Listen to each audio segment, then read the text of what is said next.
નમસ્કાર, હું છું ડૉક્ટર રસિક પરમાર. મિત્રો, હિન્દી ફિલ્મ જગતના મશહૂર ગાયક મહેન્દ્ર કપૂરે ગાયેલું એક ગીત અને મશહૂર ગીતકાર શાહિર લુધિયાનવીજીએ લખેલું એક ગીત જેનો મુખડો છે ચલો એક બાર ફિરસે અજનબી બન જાએ હમ દોનો. એના વિશે મારે થોડીક વાત કરવી છે, પરંતુ એ પહેલાં એમના વિશે થોડોક પરિચય આપી દઉં કે હિન્દી કવિ ગીતકાર શાહિર લુધિયાનવી અને ધ રેવન્યુ સ્ટેમ્પ નામની મશહૂર આત્મકથાની લેખિકા અમૃતા પ્રીતમ તથા ઇમરોઝ, આ ત્રણેયની વચ્ચે પ્રણય ત્રિકોણ હતો. એટલું જ નહીં, આ ત્રણેય વચ્ચેનો પ્રેમ સંપૂર્ણ રીતે નિરપેક્ષ પ્રેમ હતો અને નિરપેક્ષ પ્રેમનું એક ઉત્તમ ઉદાહરણ હતું. શાહિર લુધિયાનવીની પ્રેમિકા અમૃતા પ્રીતમના લગ્ન પોતાના જ પ્રિય મિત્ર ઇમરોઝ સાથે થયા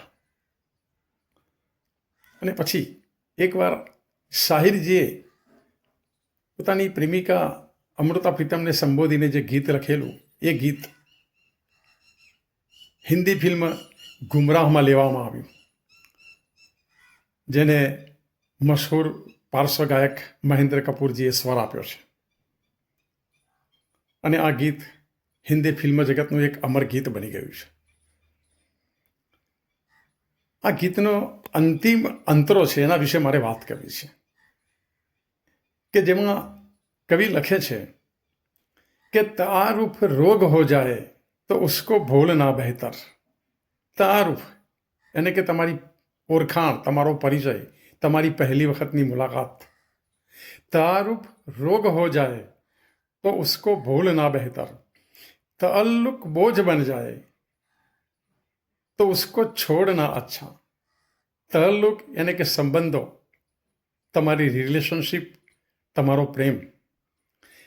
તારુફ रोग हो जाए तो उसको भूलना बेहतर. तअल्लुक बोझ बन जाए तो उसको छोड़ना अच्छा. वो अफसाना जिसे अंजाम तक लाना न हो मुमकिन. वो अफसाना जिसे अंजाम तक लाना न हो मुमकिन, उसे एक खूबसूरत मोड़ देकर छोड़ना अच्छा. કહેવાનો મતલબ એ છે કે એવી કહાની કે જેને તમે એના અંત સુધી નથી લઈ જઈ શકતા, તો એવી કહાનીને એક સુંદર મજાનો વળાંક આપીને એને છોડી દેવી એ જ બહેતર છે. ફરીથી આખો અંતરો આપણે સંભળાવું છું કે તારુફ રોગ હો જાય તો ઉસકો ભૂલના બહેતર. તઅલ્લુક બોझ બન જાય તો ઉસકો છોડના અચ્છા. वो अफसाना जिसे अंजाम तक लाना न हो मुमकिन, उसे एक खूबसूरत मोड़ देकर छोड़ना अच्छा. જે લોકો પ્રેમમાં નિષ્ફળ ગયા છે, જે લોકોને પોતાની પ્રેમિકા સાથે જીવન વિતાવવા નથી મળ્યું, અને જે લોકો આખી જિંદગી એની પીડા હૃદયમાં લઈને ફરે છે, એવા લોકો માટે શાહિર લુધિયાનવીજીની આ એક ફિલોસોફી, આ એક સુંદર અને ગહન ચિંતન ખૂબ જ માર્ગદર્શન રૂપ સાબિત થાય એમ છે. એટલા માટે આપની સાથે આ વાતને મેં શેર કરી છે.